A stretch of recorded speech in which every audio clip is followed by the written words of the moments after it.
भूतगात्राय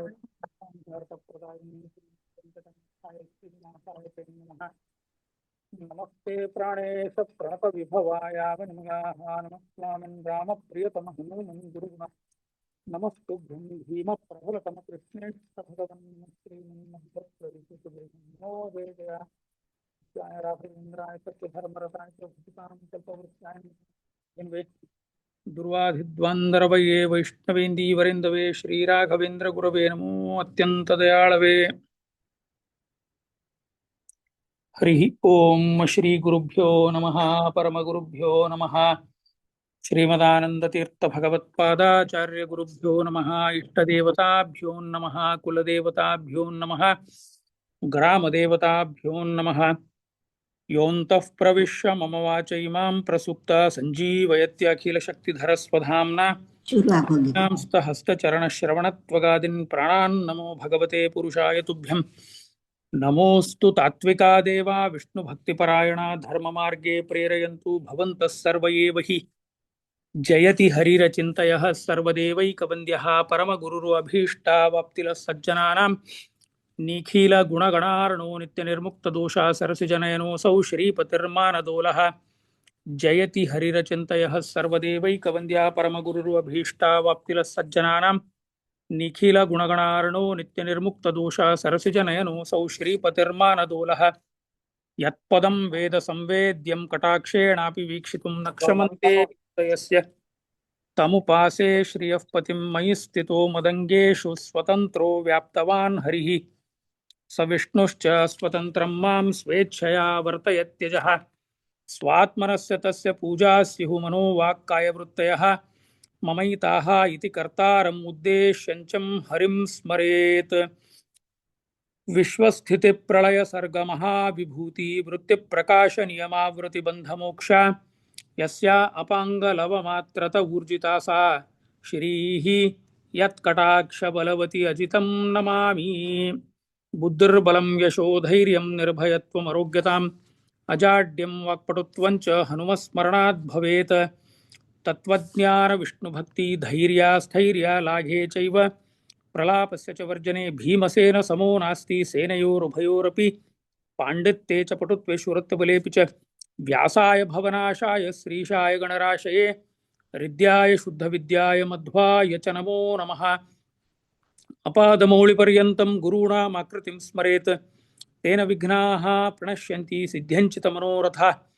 पूज्याय राघवेन्द्राय सत्यधर्मरताय च भजतां कल्पवृक्षाय नमतां कामधेनुवे दुर्वाधिद्वान्दरवये वैष्णवेन्दीवरेन्दवे श्रीराघवेन्द्र गुरवे नमो अत्यंत दयाळवे। मूकोऽपि यत्प्रसादेन मुकुन्दशयनायते राजराजायते रिक्तो राघवेन्द्रं तमाश्रयेत्। हरिः ओम श्री गुरुभ्यो नमः। हरिः ओम हरिः ओम हरिः ओम। परम पूज्य ಶ್ರೀ ಶ್ರೀ ಸುಬುಧೇಂದ್ರ ತೀರ್ಥ ಶ್ರೀಪಾದರ ಅಡಿಗಾವರದಲ್ಲಿ ನಮಸ್ಕಾರ ಮಾಡ್ತಾ ಎಲ್ಲ ಗುರು ಹಿರಿಯರಿಗೆ ನಮಸ್ಕರಿಸಿ, ನನ್ನ ಪ್ರೀತಿಯ ಅಧ್ಯಾತ್ಮ ಬಂಧುಗಳೇ, ಇವತ್ತು ನಾವು 8ನೇ ದಿನದ ಮಧ್ವ ವಿಜಯ ಚಿಂತನಕ್ಕೆ ನಮ್ಮ ಪಯಣ ಮಾಡ್ತಾ ಇದ್ದೇವೆ. ನಾವು ನಿನ್ನೆ ತನಕ ಹೇಗೆ ಆಚಾರ್ಯರ ಸನ್ಯಾಸ ದೀಕ್ಷೆ ಆಗಿ ಸುಮಾರು ಒಂದು 40 ದಿನ, ಒಂದು ತಿಂಗಳಿನ ಕಾಲದಲ್ಲಿ, 40 ದಿನ ಅಂತ ಹಿಡ್ಕೊಳ್ಳಿ, 40 ದಿನದಲ್ಲಿ ಏನೇನು ಘಟನೆಗಳನ್ನು ನಾವು ನಡೆದು ಬಂತು ಅದನ್ನು ನಾರಾಯಣ ಪಂಡಿತಾಚಾರ್ಯರು ಮಧ್ವವಿಜಯದಲ್ಲಿ ಇಡ್ತಾರೆ. ಆಗ ಅಲ್ಲಿ ಮಹಾತಾರ್ಕಿಕ ಬೌದ್ಧ ಅನುಯಾಯಿ ತಾರ್ಕಿಕ ಮತ್ತೆ ಮಹಾಪಂಡಿತನಾದಂತಹ ವಾಸುದೇವ ಪಂಡಿತ, ಆಮೇಲೆ ಅವನನ್ನು ಕೂಡ ಆಚಾರ್ಯರು ಕೆಲವೇ ಮಾತುಗಳಲ್ಲಿ, ಅಂದರೆ ಕೆಲವೇ ಒಂದು ವಾಕ್ಯಗಳಲ್ಲಿ ಅವನನ್ನು ಬಾಯಿ ಮುಚ್ಚಿಸಿಬಿಟ್ರು. ಅವನು ಕೂಡ ವಾಸುದೇವ ಪಂಡಿತನದು, ಅವನು ಕೂಡ ಆಚಾರ್ಯರಿಗೆ ಶರಣಾಗಿ ಅವನು ಓಡಿ ಹೋದ. ಆಮೇಲೆ ಇಬ್ರು ಮಹಾನ್ ಬೌದ್ಧ ಪಂಡಿತರು ಬಂದಿದ್ರು, ವಾದಿಸಿಂಹ ಮತ್ತೆ ಬುದ್ಧಿಸಾಗರ. ಸವಾದಿ ಸಿಂಹೋತ್ರತ ಸ ಬುದ್ಧಿಸಾಗರ ಅಂತ ಮಧ್ವವಿಜಯ ಹೇಳುತ್ತೆ.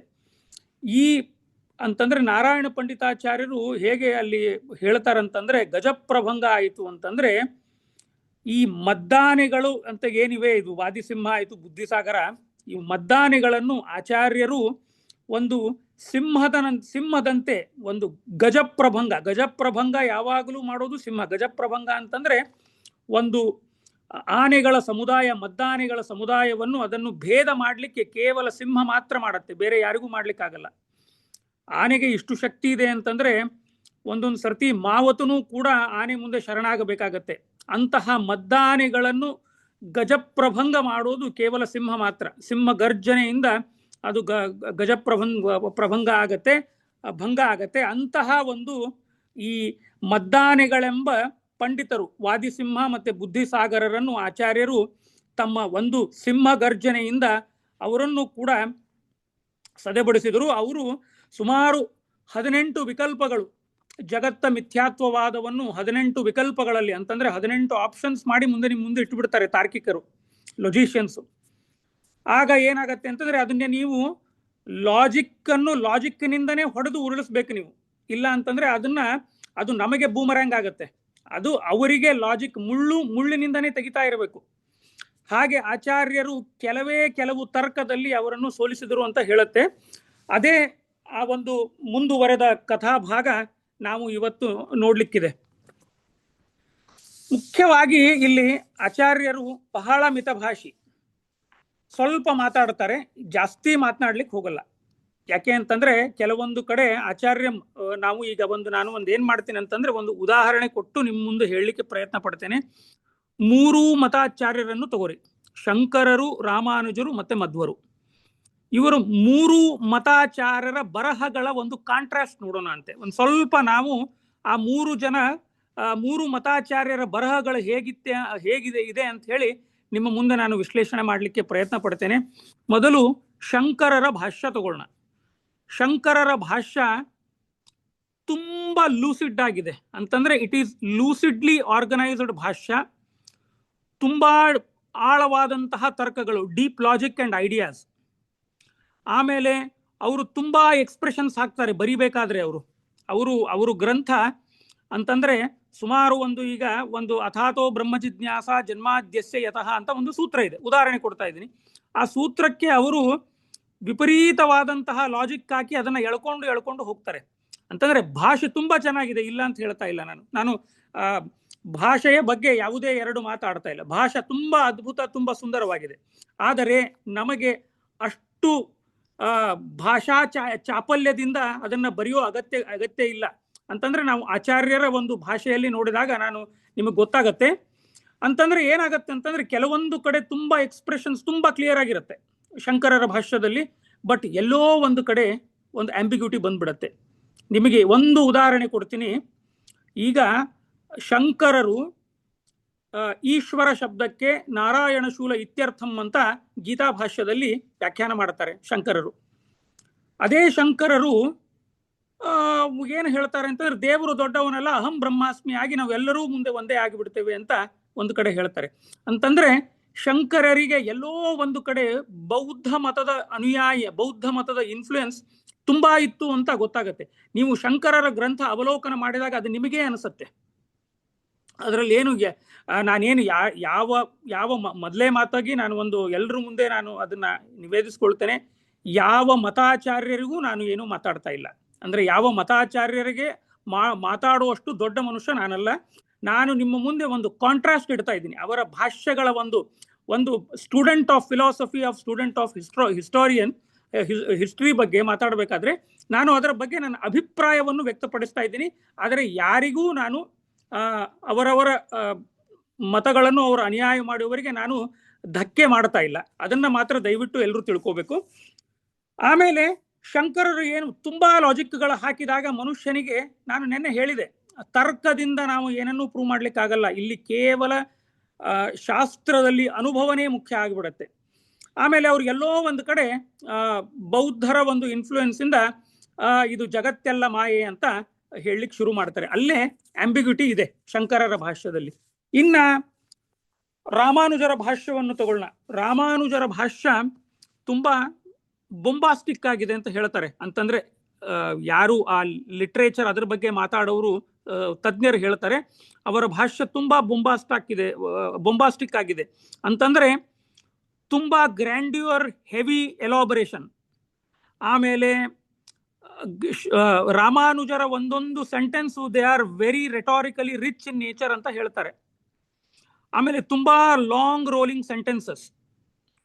ಐಡಿಯಾಸ್ ಏನಿರುತ್ತೆ, ಅವ್ರ ಐಡಿಯಾ ಯಾವುದೋ ಒಂದು ಒಂದು ಈಗ ಒಂದು ಉದಾಹರಣೆಗೆ ಅಥಾತೋ ಬ್ರಹ್ಮ ಜಿಜ್ಞಾಸಾನೇ ತಗೊಳ್ಳಿ, ಅದರದೇ ಒಂದು ಅವರು ವಿಶ್ಲೇಷಣೆ ಮಾಡ್ತಾ ಹೋದ್ರೆ ಅದನ್ನ 1.5 ಪೇಜ್ ಬರಿತಾ ಹೋಗ್ತಾರೆ. ಅಲ್ಲಿ ಯಾವುದೇ ತರಹದ ಒಂದು ಶಾರ್ಪ್ನೆಸ್ ನಿಮಗೆ ಸಿಗಲ್ಲ. ಇದು ರಾಮಾನುಜರ ಭಾಷ್ಯದ ಒಂದು ಸೊಬಗು. ಆಮೇಲೆ ಮಧ್ವರನ್ನು ತಗೊಳ್ಳಿ. ನಾನು ಇಲ್ಲಿ ಪ್ರೆಜುಡಿಸ್ ಮೈಂಡ್ ಇಂದ ಮಾತಾಡ್ತಾ ಇಲ್ಲ. 3 ಜನರ ಗ್ರಂಥವನ್ನು ಯಥಾಶಕ್ತಿ ಅವಲೋಕನ ಮಾಡಿ ನಿಮ್ಮ ಮುಂದೆ ನಾನು ಅದನ್ನು ಇಡ್ಲಿಕ್ಕೆ ಪ್ರಯತ್ನ ಮಾಡ್ತಾ ಇದ್ದೇನೆ. ದಯವಿಟ್ಟು ಯಾರೂ ತಪ್ಪು ತಿಳಿಬಾರದು, ಇದು ನಂದು ಪ್ರೆಜುಡಿಸ್ ಮೈಂಡ್ ಅಲ್ಲ. ಮಧ್ವರ ಭಾಷೆ ಹೇಗಿದೆ ಅಂತಂದ್ರೆ ತುಂಬಾ ಕ್ರಿಸ್ಪ್ ಆಗಿದೆ. ಆಮೇಲೆ ಇನ್ನೊಂದು ಏನಂತಂದ್ರೆ, ಶಂಕರರು ರಾಮಾನುಜರು ತಮ್ಮ ಎದುರಾಳಿಗಳನ್ನು ಖಂಡನೆ ಮಾಡಬೇಕಾದ್ರೆ ಸ್ವಲ್ಪ ಪರ್ಸನಲ್ ಅಟ್ಯಾಕ್ಸ್ ಮಾಡ್ತಾರೆ ಅವರು ಆ ಒಂದು, ಈಗ ಉದಾಹರಣೆಗೆ ರಾಮಾನುಜರು ನ್ಯಾಯಿಕರನ್ನು, ತಾರ್ಕಿಕರನ್ನು ಖಂಡನೆ ಮಾಡಬೇಕಾದ್ರೆ ಅವರಿಗೆ ಅವರ ಹೆಸರನ್ನು ತೆಗೆದುಕೊಂಡು ಗ್ರಂಥದಲ್ಲಿ ಹಾಕ್ತಾರೆ. ಆದರೆ ಆಚಾರ್ಯರು ಎಲ್ಲೂ ಯಾರೂ ತನ್ನ ಎದುರಾಳಿಯ ಹೆಸರನ್ನು ಹಾಕದೆ ಖಂಡನೆ ಮಾಡ್ತಾರೆ. ಒಂದು ವಿಷಯ ತಗೋತಾರೆ, ಅದನ್ನ ಖಂಡನೆ ಮಾಡ್ತಾರೆ. ಅಂತಂದ್ರೆ ಆಚಾರ್ಯರ ಬರಹ ಬಹಳ ಬಹಳ ಬಹಳ ಮಿತಭಾಷಿಯವರು. ಎಷ್ಟು ಹೇಳಬೇಕು ಅಷ್ಟೇ ಹೇಳ್ತಾರೆ, ಮಿಕ್ಕಿದ್ದೆಲ್ಲವೂ ನಿನ್ನ ಅನುಭವಕ್ಕೆ ಬರಬೇಕು ಅಂತ ಆಚಾರ್ಯರದು ಒಂದು ಸಂದೇಶ. ಆಚಾರ್ಯರು ಉದಾಹರಣೆಗೆ ನಿಮಗೆ ಮಾಯಾವಾದ ದೂಷಣ ತಗೊಳ್ಳಿ. ಮಾಯಾವಾದದ ದೂಷಣ ಗ್ರಂಥ ಸುಮಾರು ಒಂದು 9-10 ಶ್ಲೋಕಗಳಿದೆ ಅಷ್ಟೇ, ಮುಗಿದೋಯ್ತು. ಇಡೀ ಮಾಯಾವಾದ ದೂಷಣ ಆಗಿಬಿಡುತ್ತಲ್ಲಿ. ಆಮೇಲೆ ಬ್ರಹ್ಮಸೂತ್ರಗಳಿಗೆ ಅಣುಭಾಷ್ಯ ಅಂತ ಬರೆದಿದ್ದಾರೆ. ಅಲ್ಲಿ ಕೇವಲ 32 ಶ್ಲೋಕಗಳು. ಅದು ಒಂದೊಂದು ಅಧ್ಯಾಯಕ್ಕೆ 8 ಶ್ಲೋಕ, 8×4 32 ಆಯ್ತು. ಅಲ್ಲಿಗೆ ನಿಮಗೆ ಆ 32 ಶ್ಲೋಕಗಳನ್ನು ನೀವು ನಿಮ್ಮ ಜೀವನದಲ್ಲಿ ಅದರ ಅರ್ಥ ಚಿಂತನೆಯನ್ನು ಮಾಡಿದಾಗ ನಿಮಗೆ ಬ್ರಹ್ಮಸೂತ್ರ ಓದೋದು ಅವಶ್ಯಕತೆ ಇಲ್ಲ, ಅದರಲ್ಲಿ ಗೊತ್ತಾಗ್ಬಿಡುತ್ತೆ ನಿಮಗೆ. ಅಂತಹ ಮಿತಭಾಷಿಗಳು ಅಂತಂದ್ರೆ ಬೇಸಿಕಲಿ ನಾನು ಏನ್ ಹೇಳ್ತಾ ಇದ್ದೀನಿ ಅಂತಂದ್ರೆ, Shankara try to convince by clarity, ರಾಮಾನುಜಾಚಾರ್ಯರು ಬೈ ಗ್ರ್ಯಾಂಡ್ಯೂರ್, ಅಂಡ್ ಮಧ್ವರು by exactness. It is like a hammer, like a precision. ಇದು ಈ 3 ಮತಾಚಾರ್ಯರ ಬರಹದ ಬಗ್ಗೆ ಒಂದು ನಿಮ್ಮ ಮುಂದೆ ವಿಶ್ಲೇಷಣೆ ಇಟ್ಟೆ ನಾನು.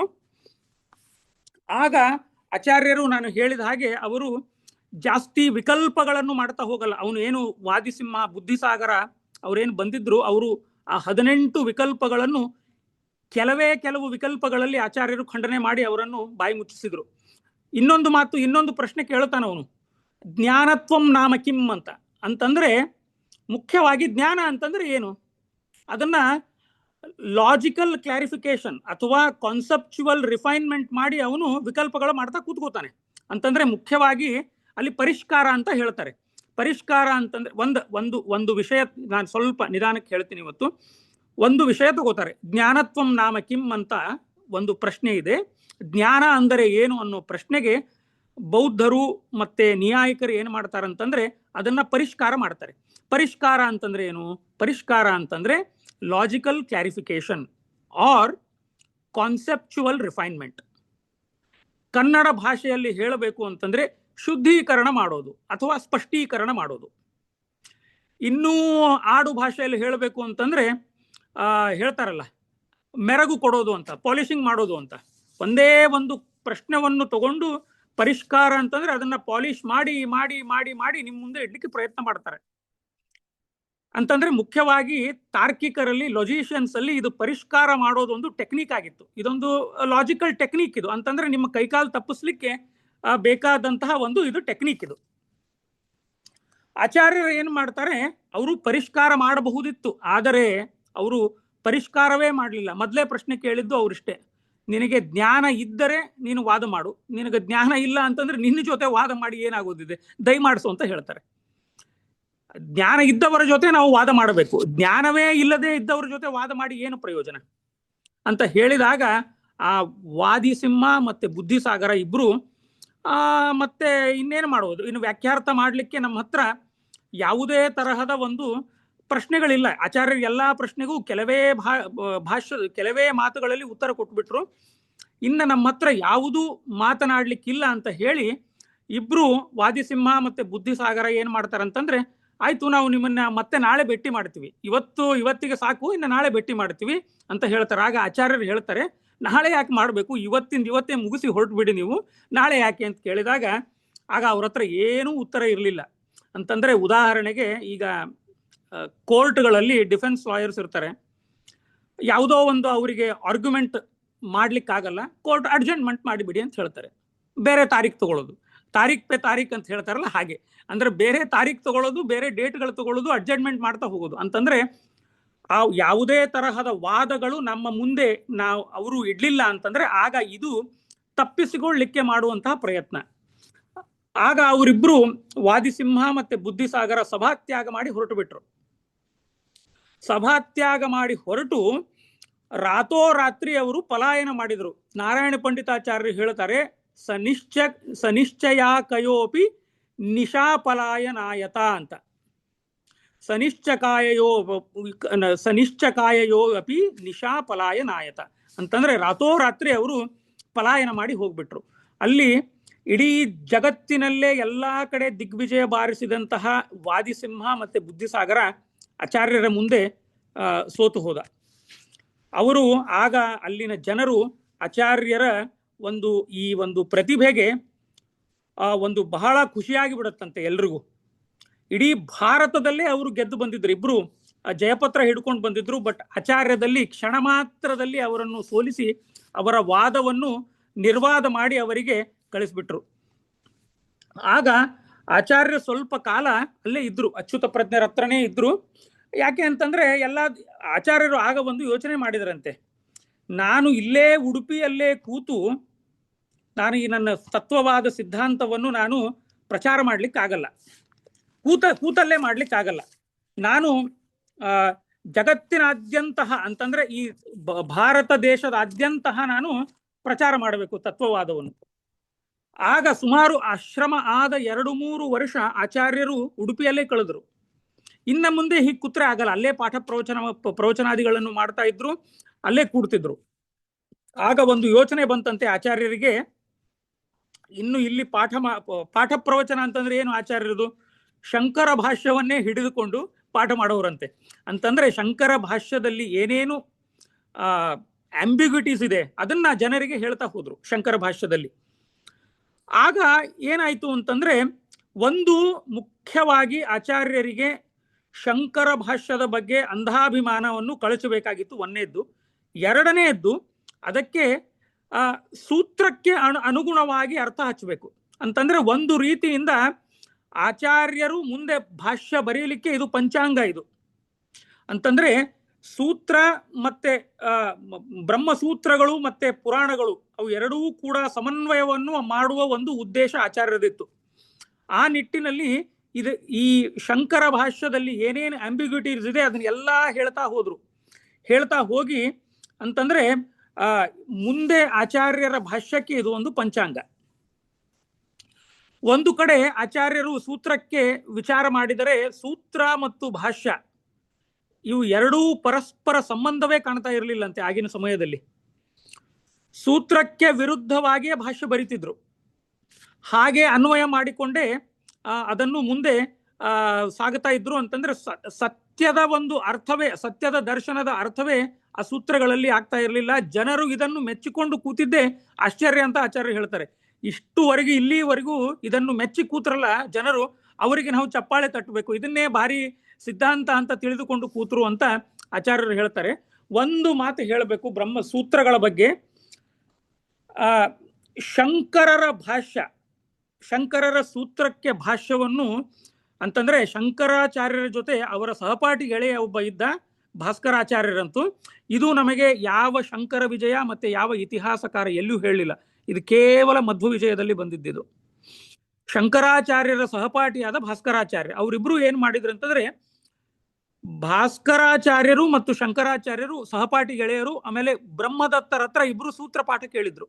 ಇದು ಕೇವಲ ನಾರಾಯಣ ಪಂಡಿತಾಚಾರ್ಯ ಮಾತ್ರ ಹೇಳ್ತಾರೆ. ಇದು ಬೇರೆ ನಿಮಗೆ ಯಾವ ಇತಿಹಾಸಕಾರನೂ ಸಿಗಲ್ಲ. ನಾನು ನಿನ್ನೆ ದಿನ ಇದನ್ನ ಅವಲೋಕನ ಮಾಡಬೇಕಾದ್ರೆ, ಟು ಬಿ ಆನೆಸ್ಟ್, ನಾನು ಎಲ್ಲಾ ಕಡೆ ಹುಡುಕಿದೆ, ಇಂಟರ್ನೆಟ್ ಅಲ್ಲಿ ಹುಡುಕಿದೆ, ಚಾಟ್ GPT ಅಲ್ಲಿ ಹಾಕಿ ಕೂಡ ಹುಡುಕಿದೆ. ಎಲ್ಲೂ ಇವರ ಈ ಬ್ರಹ್ಮದತ್ತ, ಭಾಸ್ಕರಾಚಾರ್ಯ, ಶಂಕರಾಚಾರ್ಯರದು ಇನ್ಫಾರ್ಮೇಶನ್ ಸಿಗಲಿಲ್ಲ ನನಗೆ. ಇದು ಕೇವಲ ನಾರಾಯಣ ಪಂಡಿತಾಚಾರ್ಯರು ತಮ್ಮ ಗ್ರಂಥಗಳಲ್ಲಿ ಉಲ್ಲೇಖ ಮಾಡ್ತಾರೆ. ಅವರು ಬ್ರಹ್ಮದತ್ತನ ಹತ್ರ ಇಬ್ರು ಶಂಕರಾಚಾರ್ಯ ಮತ್ತೆ ಭಾಸ್ಕರಾಚಾರ್ಯ ಪಾಠಕ್ಕೆ ಹೋದ್ರು. ಪಾಠಕ್ಕೆ ಹೋದಾಗ ಶಂಕರಾಚಾರ್ಯರು ಭಾಷ್ಯ ಬರೆದ್ರು ಸೂತ್ರಕ್ಕೆ ಭಾಷ್ಯ ಬರದ ಮೇಲೆ ಅವರ ಭಾಷ್ಯವನ್ನು ಭಾಸ್ಕರಾಚಾರ್ಯ ನೋಡಿದಾಗ ಅವರಿಗೆ ತುಂಬಾ ಬೇಜಾರಾಗಿ ಹೋಗ್ಬಿಡ್ತಂತೆ. ತುಂಬಾ ವಿಪರೀತ ಬೇಜಾರಾಗಿ ಅವರು ಒಂದು ಭಾಷ್ಯ ಬರೆದ್ರು. ಭಾಷ್ಯಕ್ಕೆ ಮಂಗಳಾಚರಣೆನೇ ಮಾಡಲಿಲ್ಲ ಅವರು ಭಾಸ್ಕರಾಚಾರ್ಯರು ಅವರು ಹೇಳ್ತಾರೆ ಮಂಗಳಾಚರಣೆಯಲ್ಲಿ, ಶಂಕರರ ಭಾಷ್ಯವನ್ನು ನೋಡಿ ನನಗೆ ಬೇಜಾರಾಗಿ ನಾನು ಮಂಗಳಾಚರಣೆ ಮಾಡಲ್ಲ, ಹಾಗೆ ಅರ್ಥ ಬರೀಲಿಕ್ಕೆ ಹೋಗ್ತೇನೆ ಅಂತ ಅವರೇ ಹೇಳ್ತಾರೆ. ಅಂತಂದ್ರೆ ಕೆಲವರಿಗೆ ಅದು ಮೂಢನಂಬಿಕೆ, ಕೆಲವರಿಗೆ ತಪ್ಪು ಅಂತ ಹೇಳೋ ಧೈರ್ಯ ಇರಲಿಲ್ಲ. ಆದ್ದರಿಂದ ಇದು ಹಾಗೆ ಅನೂಚಾನವಾಗಿ ನಡ್ಕೊಂಡು ಬಂತು ಆಚಾರ್ಯರು ಬರೋವರೆಗೂ. ಜನರ ಮನಸ್ಸಿನಲ್ಲಿ ಅಂತಂದ್ರೆ ಮುಖ್ಯವಾಗಿ ನಮ್ಮ ಭಾರತದ ಒಂದು ರಕ್ತಿನಲ್ಲಿ ಏನಿದೆ ಅಂತಂದ್ರೆ ಹಳೇದು ಏನು ಬಂದಿರತ್ತೆ ಅದನ್ನೇ ಮಾಡ್ಕೊಂಡು ಹೋಗ್ತೀವಿ. ಅದಕ್ಕೆ ನಾವು ಪ್ರಶ್ನೆನೇ ಮಾಡೋಲ್ಲ. ಇದು ಭಾರತೀಯರಲ್ಲಿ ರಕ್ತಗತವಾಗಿ ಬಂದಿದೆ. ನಮಗೆ ಪ್ರಶ್ನೆ ಮಾಡೋದು ಅಂತಂದ್ರೆ ಅದು ಏನೋ ದೊಡ್ಡವರು ಮಾಡಿದ್ದು ಕರೆಕ್ಟು, ಅದನ್ನ ನಾವು ಪ್ರಶ್ನೆ ಮಾಡಬಾರದು ಅಂತ ನಾವು ಅದೊಂದು ನಮ್ದು ಒಂದು ನಮ್ದು ತಲೆಯಲ್ಲಿ ಕೂತು ಬಿಟ್ಟಿದೆ ಅದು. ಆದ್ದರಿಂದಾಗಿ ಅದು ಹಾಗೆ ಬಂದಿದೆ ಅದು.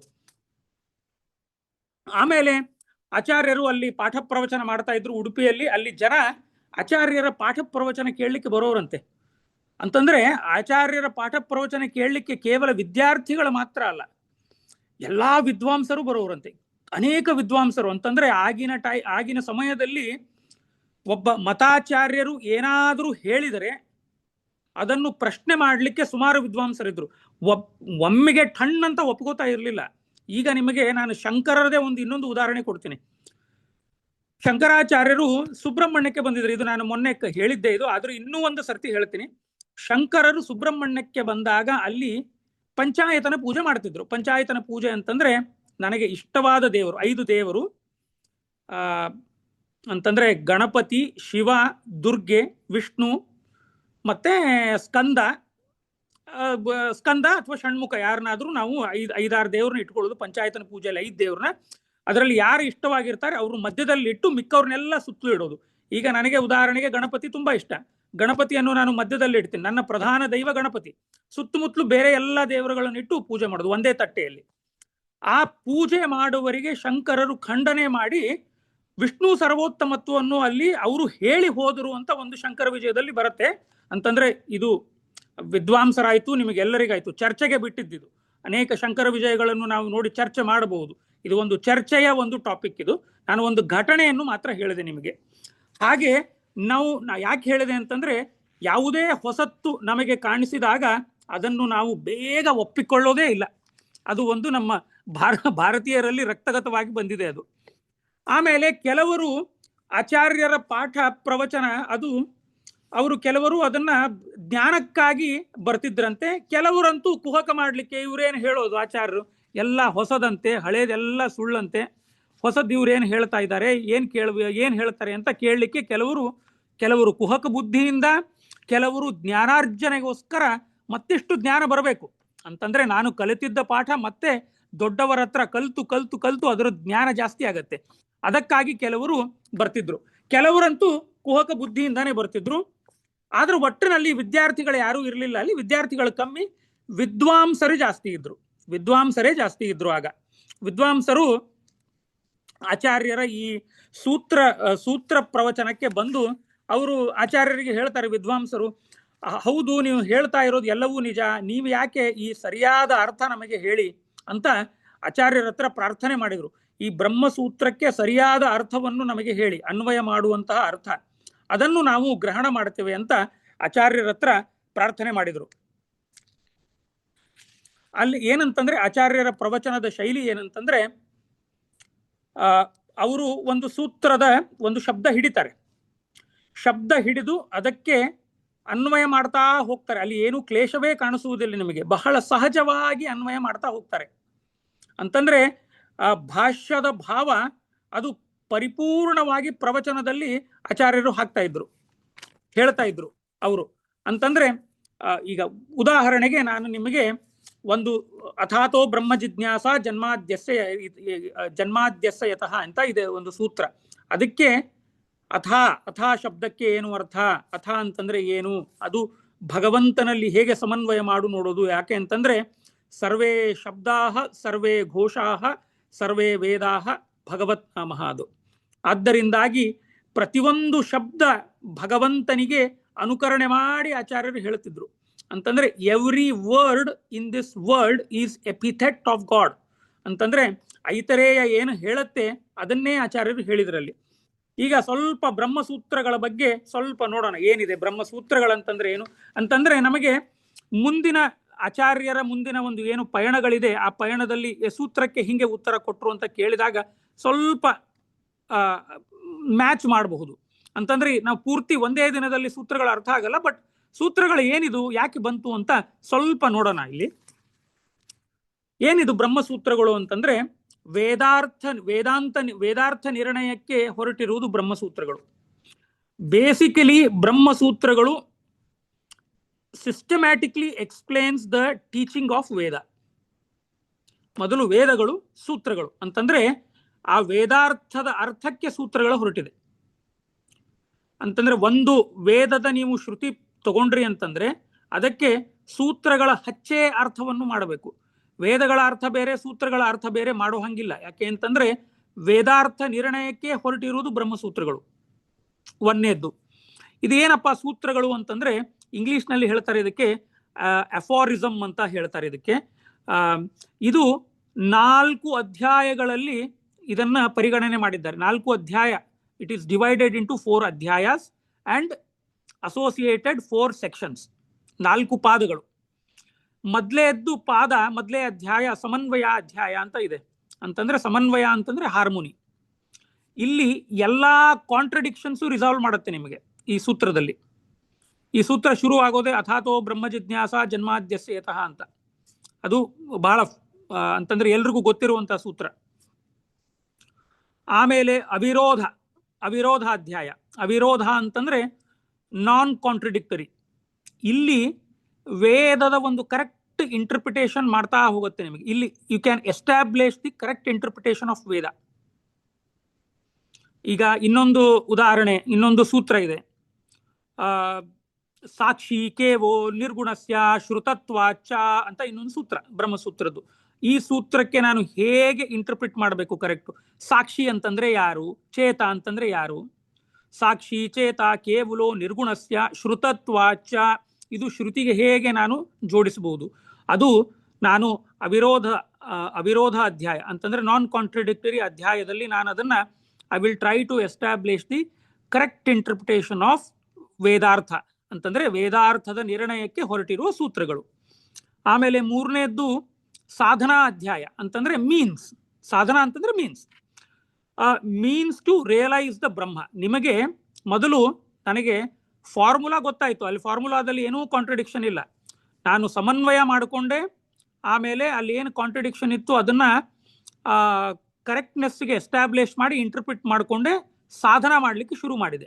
ಅಂತಂದ್ರೆ ಬ್ರಹ್ಮನ ಬಗ್ಗೆ ಸಾಧನೆ, ಬ್ರಹ್ಮನ ಬಗ್ಗೆ ಮೀನ್ಸ್ ರಿಯಲೈಸ್ ದ ಬ್ರಹ್ಮ.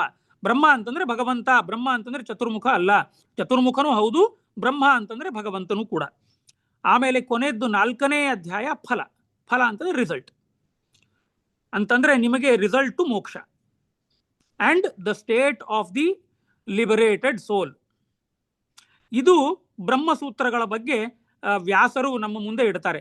ಸೂತ್ರಗಳು 555 ಸೂತ್ರಗಳಿದೆ. ಆ ಸೂತ್ರಗಳಲ್ಲಿ 555 ಸೂತ್ರಗಳು ಇಷ್ಟೆಲ್ಲ 4 ಅಧ್ಯಾಯದಲ್ಲಿ ಡಿವೈಡ್ ಆಗಿದೆ. ಅಂತಂದ್ರೆ ಸಮನ್ವಯ ಅಧ್ಯಾಯ, ಅವಿರೋಧ ಅಧ್ಯಾಯ, ಸಾಧನಾಧ್ಯಾಯ ಮತ್ತು ಫಲಾಧ್ಯಾಯದಲ್ಲಿ. ಆಮೇಲೆ ಆಚಾರ್ಯರು ಸಹಜವಾಗಿ ಶ್ರುತಿ ಪ್ರಮಾಣವಾಗಿ ಸೂತ್ರಕ್ಕೆ ಪ್ರವಚನ ಮಾಡ್ತಾ ಹೋದ್ರು. ಸೂತ್ರದ ಅರ್ಥ ನೂರಾರು ಥರ ಹೇಳಿದ್ರು, ಆದರೆ ಶ್ರುತಿಗೆ ಸಮನ್ವಯ ಮಾಡಿ ಯಾರು ಹೇಳಿರಲಿಲ್ಲ. ಆಚಾರ್ಯರು ಈ ಶ್ರುತಿ ಸ್ಮೃತಿ ಎರಡೂ ಸಮನ್ವಯ ಮಾಡಿ ಸೂತ್ರಗಳಿಗೆ ಪ್ರಮಾಣವನ್ನು, ಪುರಾಣದ ಪ್ರಮಾಣವನ್ನು ಕೊಟ್ಟು ಅರ್ಥ ಹೇಳಿದರು ಅಂತ ಅವರ ಪ್ರವಚನದ ಬಗ್ಗೆ ನಾರಾಯಣ ಪಂಡಿತಾಚಾರ್ಯರು ಹೇಳ್ತಾರೆ. ಆಮೇಲೆ ಇನ್ನೂ ಏನು ಅಂತಂದ್ರೆ ನಾರಾಯಣ ಪಂಡಿತಾಚಾರ್ಯರು ಆ ಪ್ರವಚನ ಕೇಳಲಿಕ್ಕೆ ಬಂದಂತಹ ಮಂದಿಯನ್ನು ಅವರು ಕ್ಲಾಸಿಫಿಕೇಶನ್ ಮಾಡ್ತಾರೆ. ನೋಡಿ, ಕೆಲವರು ಶ್ರುತಿ ಪ್ರವೀಣರು, ವೇದಗಳಲ್ಲಿ ಪ್ರವೀಣರು, ಕೆಲವರು ಶಾಸ್ತ್ರಾಧ್ಯಯನ ಮಾಡಿ ಬಂದಿದ್ದಾರೆ, ಕೆಲವರು ತುಂಬಾ ಇದು ಅಂತಂದ್ರೆ ವೇದ ಪಂಡಿತರು, ಕರ್ಮಕ್ಕೆ ಜಾಸ್ತಿ ಮಹತ್ವ ಕೊಟ್ಟಂತಹ ವಿದ್ವಾಂಸರು. ಕೆಲವರು ಅತಿ ತಾರ್ಕಿಕರು, ಅಂತಂದ್ರೆ ಮಾತಿಗೆ ತರ್ಕ ಮಾಡೋದು, ಅತಿ ತರ್ಕ ಮಾಡೋದು. ನೀನು ಊಟ ಯಾಕೆ ಮಾಡಿದೆ ಅಂತ ಕೇಳಿದ್ರೆ ಅದಕ್ಕೊಂದು ತರ್ಕದಲ್ಲೇ ಉತ್ತರ ಕೊಡೋರು, ತರ್ಕವನ್ನು ಇಡೋರು, ಅಂತಹ ಅತಿ ತಾರ್ಕಿಕರು. ಆಮೇಲೆ ಇನ್ನು ಕೆಲವರು ವೇದಾಂತಿಗಳು, 4 ವೇದದ ಪ್ರವರ್ತಕರು, ಎಲ್ಲ ವೇದ ಮತ್ತೆ ಉಪನಿಷತ್ತುಗಳು ಸೂತ್ರಗಳನ್ನು ಬಹಳ ಕರತಲ್ಪ ಮಾಡಿ ಕುಡಿದಂತಹವರು. ಅಂತಹ ವಿದ್ವಾಂಸರು ಆಚಾರ್ಯರ ಪ್ರವಚನದಲ್ಲಿ ಆ ಅಂತಂದ್ರೆ ಆ ವಿದ್ವದ್ಗೋಷ್ಠಿಯಲ್ಲಿದ್ದರು. ಅದಕ್ಕೆ ಹೇಳೋದು, ಆಚಾರ್ಯರ ಸಿದ್ಧಾಂತಕ್ಕೆ ತುಂಬಾ ತರ್ಕ ಮಾಡಬೇಡಿ ಅಂತ ಹೇಳ್ತಾರೆ. ಇದು ತರ್ಕಕ್ಕೆ ಸಿಗಲ್ಲ. ಆಚಾರ್ಯ ಸಿದ್ಧಾಂತ ತರ್ಕ ಮಾಡದೆ ಹಾಗೆ ನಾನು ಆಚಾರ್ಯರಿಗೆ ಶರಣಾದೆ ಅಂತಂದ್ರೆ ಅವರ ಸಿದ್ಧಾಂತ ತಲೆಗೆ ಹೋಗುತ್ತೆ. ತರ್ಕ ಮಾಡೋದು ಬೇಡ. ಅದಕ್ಕೆ ನಾರಾಯಣ ಪಂಡಿತಾಚಾರ್ಯರೇ ಒಂದು ದೇವರ ಸ್ತೋತ್ರದಲ್ಲಿ ಹೇಳ್ತಾರೆ, ತರ್ಕ ನಿಶ್ಚಿತ ಚಿತ್ತ ವೃತ್ತಿ ತರ್ಕ್ಯ ಮಹೋದಯ ಅಂತ. ಅಂತಂದ್ರೆ ತರ್ಕಶಾಸ್ತ್ರವನ್ನು ಕಲಿತ ಪಂಡಿತರಿಗೆ ದೊರೆಯದ ದೇವರಿಗೆ ನಮಸ್ಕಾರ ಮಾಡ್ತೇನೆ ಅಂತಂದ್ರೆ ತರ್ಕಕ್ಕೆ ಸಿಗದ ಭಗವಂತನಿಗೆ ನಾನು ನಮಸ್ಕಾರ ಮಾಡುತ್ತೇನೆ ಅಂತ ನಾರಾಯಣ ಪಂಡಿತಾಚಾರ್ಯ ಹೇಳ್ತಾರೆ. ತರ್ಕ ನಿಶ್ಚಿತ ಚಿತ್ತಿ ವೃತ್ತಿ ಅಪ್ರತರ್ಕ್ಯ ಮಹೋದಯ ಅಂತಂದ್ರೆ ಭಗವಂತನನ್ನು ತರ್ಕದಿಂದ ನೀನು ಪ್ರೂವ್ ಮಾಡ್ಲಿಕ್ಕೆ ಹೋಗಬೇಡ ಅಂತ ನಾರಾಯಣ ಪಂಡಿತಾಚಾರ್ಯ ಒಂದು ದೇವತಾ ಶ್ಲೋಕದಲ್ಲಿ ಹೇಳ್ತಾರೆ. ಅಂತಹ ತರ್ಕಕ್ಕೆ ಸಿಗಲಾರದಂತಹ ಭಗವಂತನಿಗೆ ನಾನು ನಮಸ್ಕಾರ ಮಾಡ್ತೇನೆ ಅಂತ. ಹೀಗಾಗಿ ಆಚಾರ್ಯ ಸಿದ್ಧಾಂತಕ್ಕೆ ನಿಮಗೆ ತರ್ಕದ ಬಲ ಬೇಡ. ಮುಖ್ಯವಾಗಿ ಆಚಾರ್ಯ ಸಿದ್ಧಾಂತ ತಲೆಗೆ ಹೋಗಬೇಕು ಅಂತಂದ್ರೆ ಶರಣಾಗತಿಯ ಒಂದು ಬಲವಿದ್ದರೆ ಸಾಕು. ಆಚಾರ್ಯರು ನಮಗೆ ಮೋಕ್ಷವನ್ನೇ ದಯಪಾಲಿಸ್ತಾರೆ. ಅಂತಹ ಆಚಾರ್ಯರ ಸಿದ್ಧಾಂತಕ್ಕೆ ಇದು ತರ್ಕಕ್ಕೆ ಸಿಗಲಾರದು. ನೀನು ಸೆಟದು ನಿಂತು ನೀನು ಆಚಾರ್ಯ ಸಿದ್ಧಾಂತ ನಾನು ಓದಿ ಎಲ್ಲ ಭಾಷೆ ಬರೆದು ಬಿಡ್ತೇನೆ ಅಂತ ನಿಂತರೆ ಖಂಡಿತವಾಗಿಯೂ ಅರ್ಥ ಆಗುವುದಿಲ್ಲ. ಅದು ಚಿಕ್ಕ ಮಕ್ಕಳಿಗೂ ಆಚಾರ್ಯರ ಭಾಷೆ ಅರ್ಥ ಆಗತ್ತೆ, ದೊಡ್ಡ ಪಂಡಿತರಿಗೂ ಅರ್ಥ ಆಗುವುದಿಲ್ಲ. ಅಂತಹ ಆಚಾರ್ಯರ ಭಾಷೆ ಇದು. ಅದಕ್ಕೆ ನೋಡಿ, ದಾಸರು ಎಲ್ಲಾ ದಾಸರುಗಳನ್ನು ತಗೊಳ್ಳಿ, ಅವರು ತಮ್ಮ ಹಾಡುಗಳಲ್ಲಿ ಎಲ್ಲೂ ಕೂಡ ತರ್ಕದಿಂದ ಭಗವಂತನನ್ನು ವರ್ಣನೆ ಮಾಡಲಿಲ್ಲ. ಆಡು ಭಾಷೆಯಲ್ಲಿ ವರ್ಣನೆ ಮಾಡಿದ್ರು. ನೀನ್ ಯಾಕೋ ರಂಗ, ನಿನ್ನ ಹಂಗ್ಯಾಕೋ, ನಿನ್ನಂತ ದೇವರು ನನ್ನ ಹತ್ರ ಇದ್ದಾರೆ, ನಾಮದ ಬಲ ಇದೆ, ನೀನ್ ಯಾಕೋ ಅಂತಂದ್ರೆ ಆಡು ಭಾಷೆಯಲ್ಲಿ ಭಗವಂತನ ಮೇಲೆ ಪ್ರೀತಿಯಿಂದ ಅವರು ಹಾಡುಗಳನ್ನು ಬರೆದ್ರು. ಅಲ್ಲಿ ಯಾವ ತರ್ಕವೂ ಹಾಕಲಿಲ್ಲ. ನೀವು ಎಲ್ಲಾ ದಾಸರನ್ನು ತಗೊಳ್ಳಿ, ಪುರಂದರ ದಾಸರನ್ನು ಹಿಡಿದು ಅನೇಕ ದಾಸರುಗಳು, ಜಗನ್ನಾಥ ದಾಸರು, ಮಹಿಪತಿ ದಾಸರು, ಎಲ್ಲಿಯೂ ಕೂಡ ಭಗವಂತನನ್ನು ತರ್ಕದಿಂದ ಸಂಬೋಧನೆ ಮಾಡಲೇ ಇಲ್ಲ. ಒಂದು ಆಡು ಭಾಷೆಯಲ್ಲಿ ಪ್ರೀತಿಯಲ್ಲಿ ಒಬ್ಬ ಗೆಳೆಯನಂತೆ, ಒಬ್ಬ ಸಖನಂತೆ ದಾಸರುಗಳು ಭಗವಂತನ ಮುಂದೆ ಹಾಡುಗಬ್ಬಗಳನ್ನು ಮಾಡಿದರು.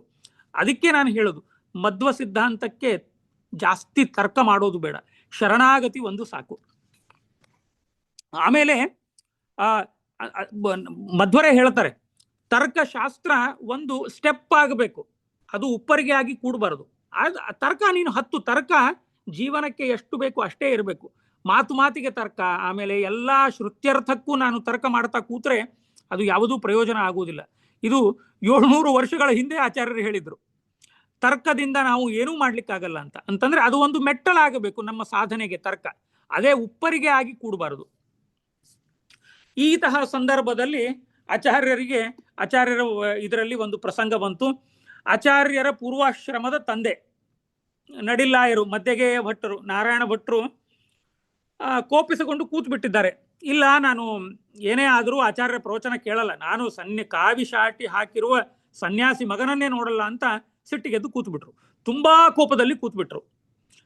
ಕೋಪದಲ್ಲಿ ಕೂತಾಗ ಜನರು ಎಲ್ಲರೂ ಬಂದು ಹೇಳ್ತಿದ್ರು, ಆಚಾರ್ಯರು ತುಂಬಾ ಚೆನ್ನಾಗಿ ಪ್ರವಚನ ಮಾಡ್ತಾರೆ, ಆಚಾರ್ಯರು ಹೇಳಿದ್ದು ಜನಸಾಮಾನ್ಯರಿಗೂ ಅರ್ಥ ಆಗತ್ತೆ, ನೀವು ಯಾಕೆ ಹೋಗಬಾರ್ದು ಅಂತ ಕೇಳಿದಾಗ, ಇಲ್ಲ ನಾನು ನನ್ನ ಕಾವಿ ಶಾಟಿ ಹಾಕಿರುವ ಮಗನನ್ನು ನೋಡ್ಲಿಕ್ಕೆ ಹೋಗಲ್ಲ ನಾನು ಅಂತ ತುಂಬಾ ಕೋಪಿಸಿಕೊಂಡ್ರಂತೆ ಮದ್ದಿಗೆ ಭಟ್ರು.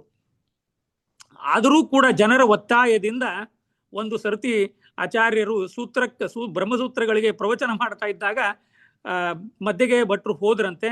ಹೋಗಿ ಅವರೂ ಕೂತು ಬಹಳ ಪರಮಾನಂದದಿಂದ ಆಚಾರ್ಯರ ಆ ಪ್ರವಚನವನ್ನು ಅನುಸಂಧಾನ ಮಾಡಿ ಅವರು ಅಷ್ಟು ಖುಷಿ ಪಟ್ರಂತೆ.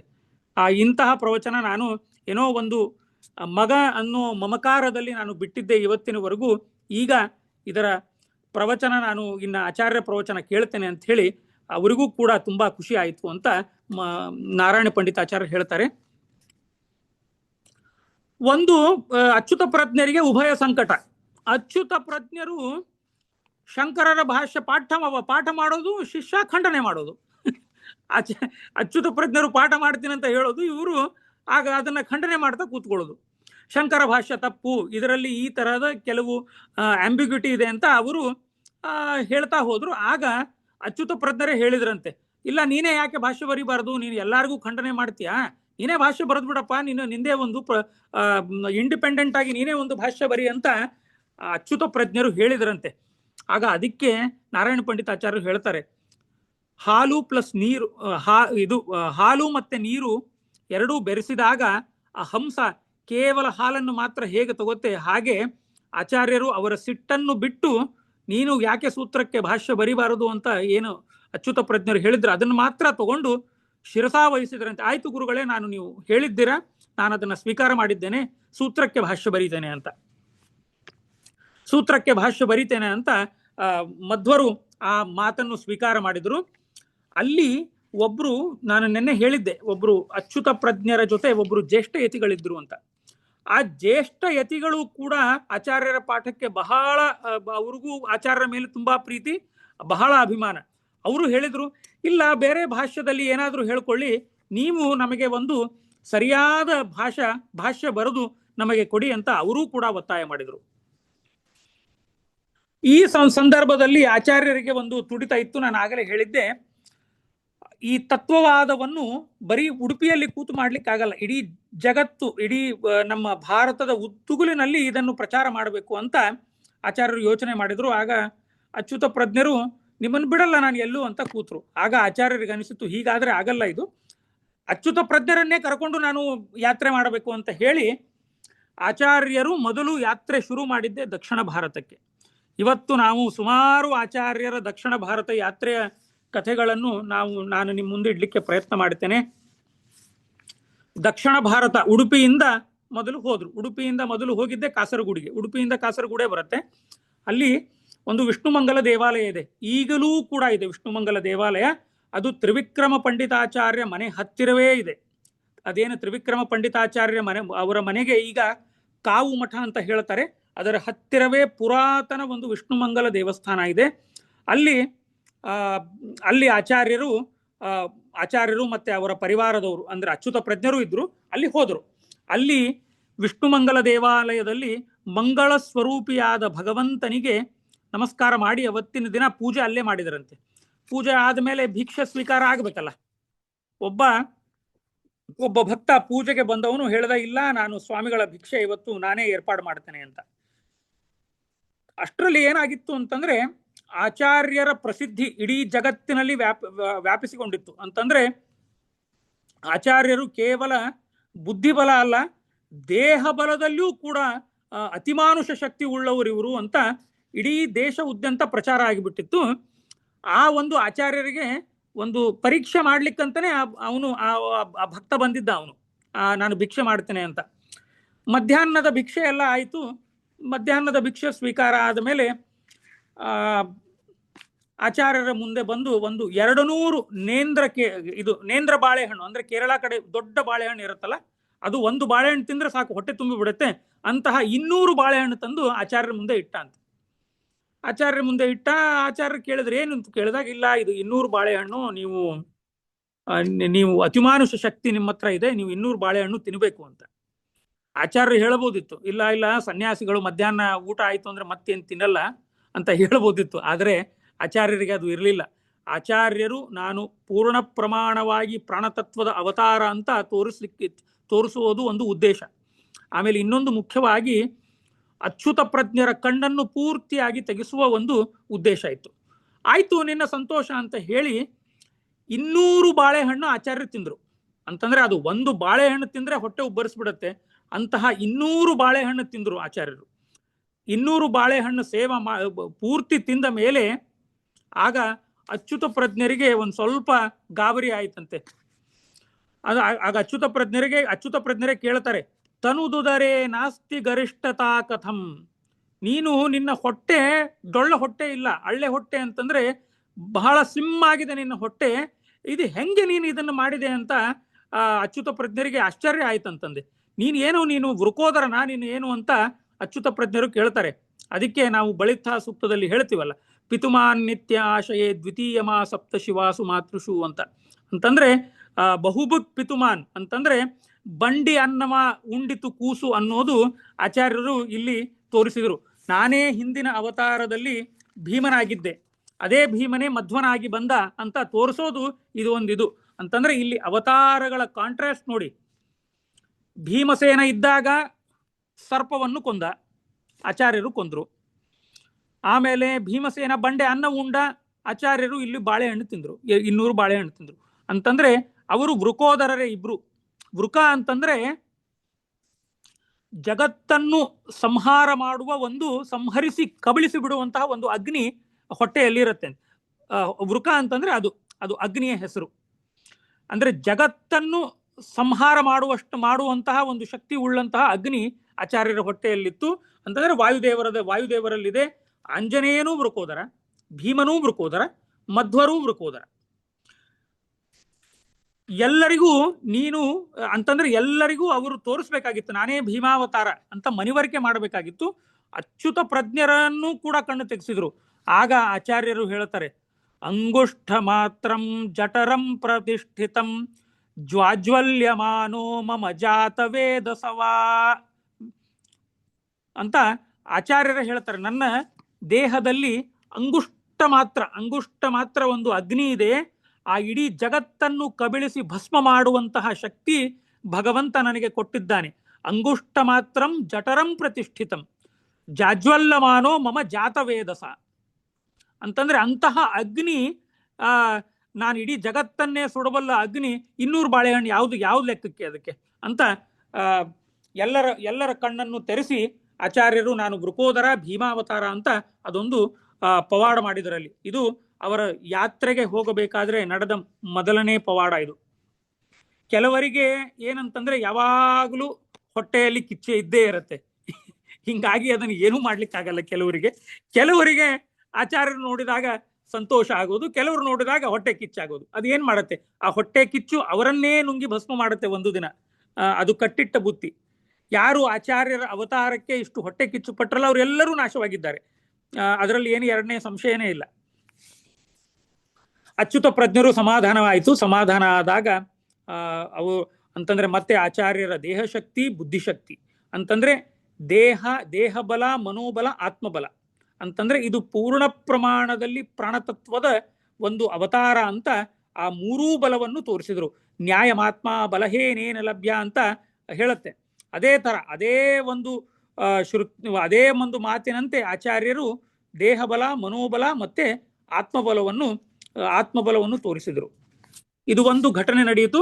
ಆಮೇಲೆ ಮುಂದೆ ಅನೇಕ ನದಿಗಳಲ್ಲಿ ಸ್ನಾನ, ಅನೇಕ ಕ್ಷೇತ್ರಗಳಲ್ಲಿ ಸ್ನಾನ, ನದಿಗಳಲ್ಲಿ ಸ್ನಾನ ಅಂತಂದ್ರೆ ಯಾಕೆ ಆಚಾರ್ಯರು ನದಿಗಳಲ್ಲಿ ಸ್ನಾನ ಮಾಡಿ ಕ್ಷೇತ್ರ ಸಂದರ್ಶನ ಮಾಡಿದ್ರು ಅಂತಂದ್ರೆ ಏನಾಗತ್ತೆ ಅಂತಂದ್ರೆ ಕೆಲವು ನದಿಗಳಲ್ಲಿ ಅದರ ಎನರ್ಜಿ ಕ್ರಾಸ್ ಆಗಿ ಹೋಗ್ಬಿಟ್ಟಿರುತ್ತೆ. ಅಂತಂದ್ರೆ ಎಲ್ಲಾ ಪಾಪಿಷ್ಟರು ಜನರು ಸ್ನಾನ ಮಾಡಿ ಮಾಡಿ ಮಾಡಿ ಮಾಡಿ ಆ ಎನರ್ಜಿ ಶಕ್ತಿ ಕಳ್ಕೊಂಡ್ಬಿಟ್ಟಿರುತ್ತೆ ಆ ಒಂದು ನದಿಗಳು ಅಥವಾ ಕ್ಷೇತ್ರಗಳು. ಆಗ ಏನ್ ಮಾಡ್ತಾರಂತಂದ್ರೆ ದೊಡ್ಡವರು, ಪುಣ್ಯವಂತರು, ಮಹಾನ್ ಚೇತನೆಗಳು ಆ ನದಿಗಳಲ್ಲಿ ಸ್ನಾನ ಮಾಡಿದಾಗ ಆ ನದಿಗಳು ರೀಜುವಿನೇಟ್ ಆಗುತ್ತೆ, ಆಟೋಮೆಟಿಕ್ಲಿ ರೀಜುವಿನೇಟ್ ಆಗುತ್ತೆ, ಶಕ್ತಿ ಬರುತ್ತೆ. ಹಾಗೆ ಕೆಲವೊಂದು ದೇವಸ್ಥಾನದಲ್ಲಿ ದೇವರ ಸನ್ನಿಧಾನವೇ ಇರುವುದಿಲ್ಲ. ಅದಕ್ಕೆ ಒಂದು ಸಂಸ್ಕೃತದಲ್ಲಿ ಹೇಳ್ತಾರೆ, ಪ್ರತಿಮಾಂತು ಸಾನ್ನಿಧ್ಯ ಅರ್ಚಕಸ್ಯ ತಪೋಬಲ ಅಂತ.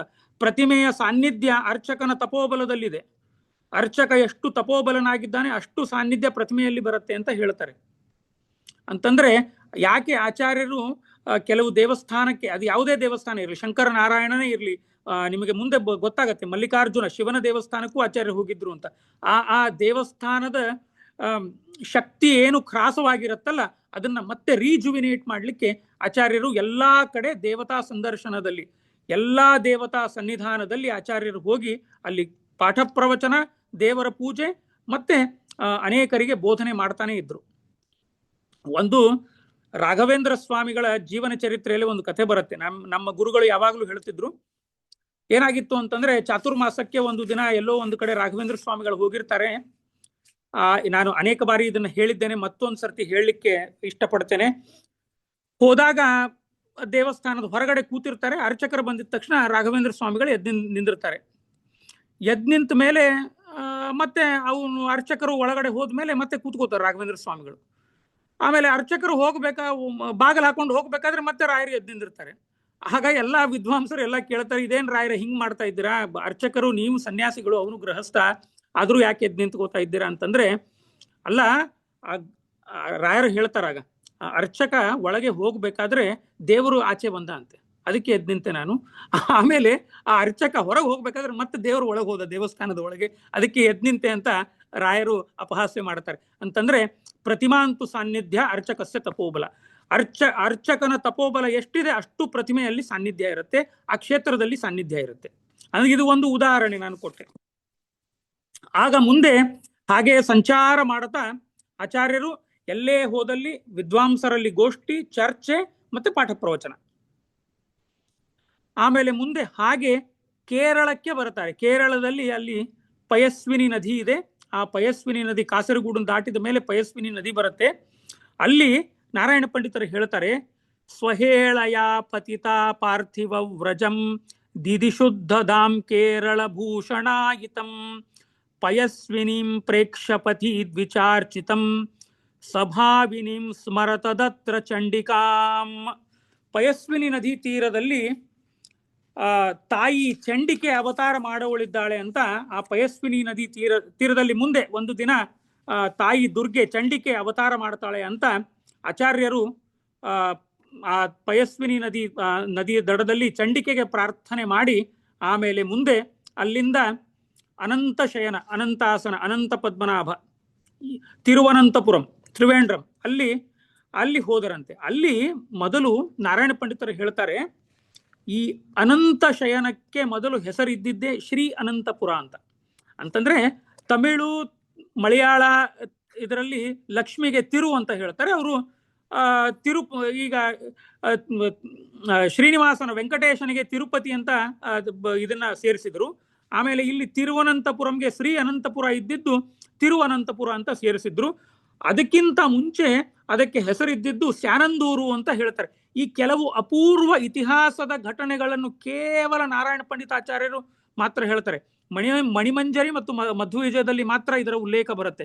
ಅಂತಂದ್ರೆ ಅವರ ಟೀಕೆ, ಅವರ ಭಾವಪ್ರಕಾಶಕ ಏನಿದೆ ಅದರಲ್ಲಿ ಕೆಲವು ಉಲ್ಲೇಖಗಳು ಬರುತ್ತೆ. ಇವು ಬಹಳ ಸೂಕ್ಷ್ಮವಾದಂತಹ ಇದು.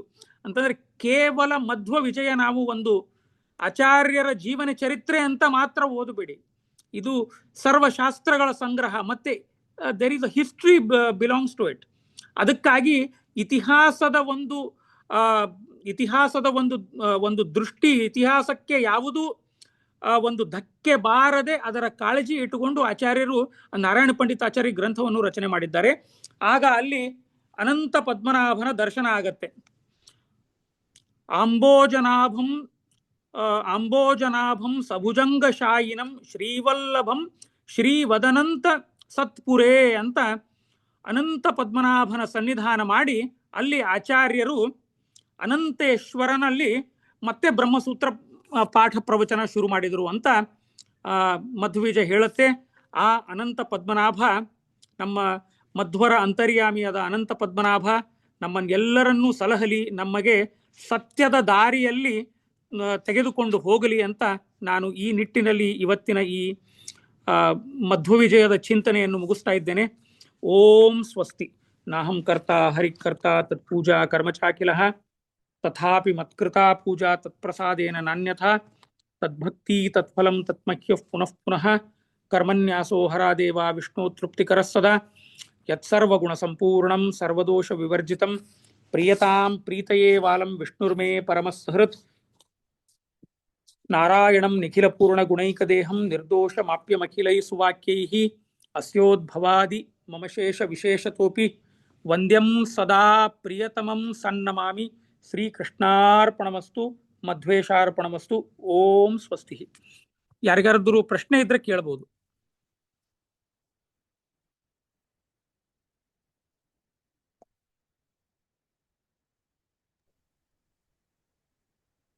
ತುಂಬಾ ಚೆನ್ನಾಗಿತ್ತು ಆಚಾರ್ಯ. ಆಯ್ತು ಬ್ರಹ್ಮಸೂತ್ರದ ಬಗ್ಗೆ ತುಂಬಾ ಚೆನ್ನಾಗಿ ಹೇಳಿದ್ರ. ಹರೇ ನಿಮಗೆ ಶ್ರೀನಿವಾಸ. ಕಾಣಿಸುತ್ತಾ, ವಿಡಿಯೋ ಕಾಣಿಸುತ್ತಾ ಈಗ ನಮ್ದೆಲ್ಲ? ಇಲ್ಲ, ವಿಡಿಯೋ ಆಡಿಯೋ ಇದೆ. ಓ, ನಿಮ್ಗೆ ವಿಡಿಯೋ can ಕಾಣಿಸುತ್ತೆ. we can see you, Sujita. ಇಲ್ಲ ಇಲ್ಲ, ಒಂದ್ not second, I want to know whether ಆಚಾರ್ ಹಾ ಕ್ಯಾನ್ ಸಿ, ಹಾ ಹಾ, ಬಿಕಾಸ್ ನೌ ಐ ಹಿಸ್. Can see, now I can see. ಅದೇ ಅದಕ್ಕೋಸ್ಕರ ವಿಡಿಯೋಲಿ ಬಂದ್ವಿ ನಾವು, ಬಿಕಾಸ್ ಇದು ಐಪ್ಯಾಡ್ ಇಟ್ಕೊಂಡ್ರಲ್ಲ ಅದಕ್ಕೆ. ಹಾ ಹಾ. ಸೊ ಇದು ಒಂದು ನೀವು ಇವರು ಶಂಕರಾಚಾರ್ಯರವರು he was influenced by Buddhism ಅಂತ ಹೇಳಿದ್ರಲ್ಲ ಅದು. ಈಗ ನನಗೆ ಅಲ್ಲೊಂದು ಪ್ರಶ್ನೆ ಅಲ್ಲಿ, ಈಗ ಅವರು ಈಗ ದಶಾವತಾರದಲ್ಲಿ ಆ ಮಠದವರು ದಿ ಡು ನಾಟ್ ಕೀಪ್ ಇದು ಬುದ್ಧ ಆಸ್ ಅನ್. ಇಲ್ಲ ಇಲ್ಲ, ಶಂಕರರು ದಶಾವತಾರದಲ್ಲಿ ಬುದ್ಧ ಇದ್ದಾನೆ. ಹಾ, ರಾಮಾನುಜರ ದಶಾವತಾರದಲ್ಲಿ ಬುದ್ಧ ಇಲ್ಲ, ಬಲರಾಮ ಇದ್ದಾನೆ. ಬಲರಾಮ ಇದ್ದಾನೆ. ಬಟ್ ನಾವು ಅಕ್ನಾಲೇಜ್ ಮಾಡ್ತೀವಲ್ಲ ಇದನ್ನ. ನಾವು ಅಕ್ನಾಲೇಜ್ ಮಾಡ್ತೀವಿ, ನಾವು ಮಾಡೇ ಮಾಡ್ತೀವಿ. ಹಾ, ಬುದ್ಧ ಅವತಾರ.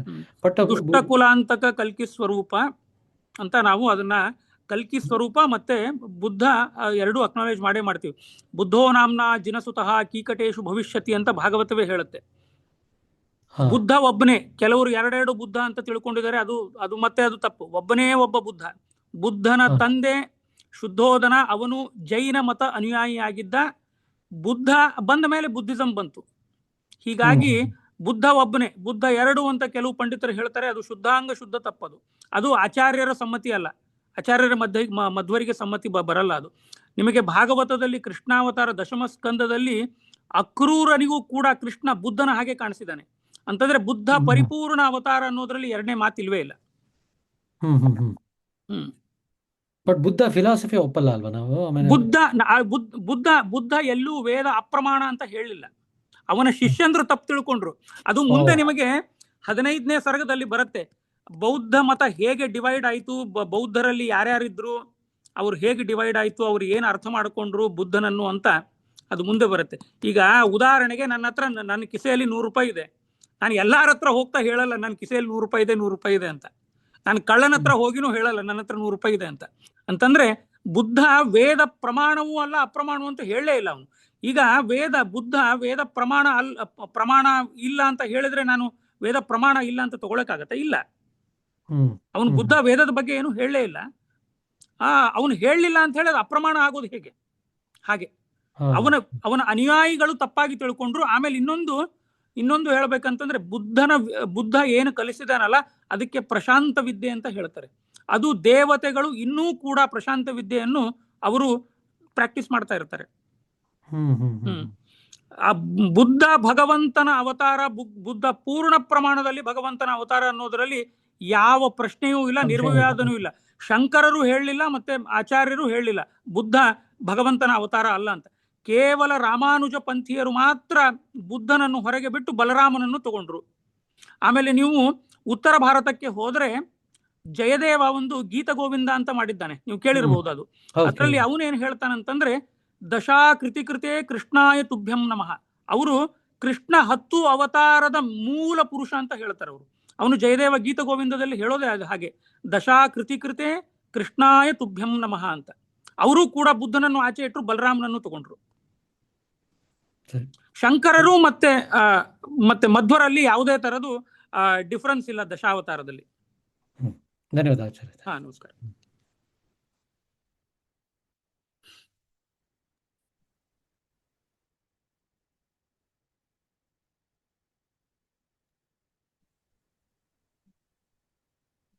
Okay, Acharya, we can. ಹರೇ ಶ್ರೀನಿವಾಸ, ನಮಸ್ಕಾರ.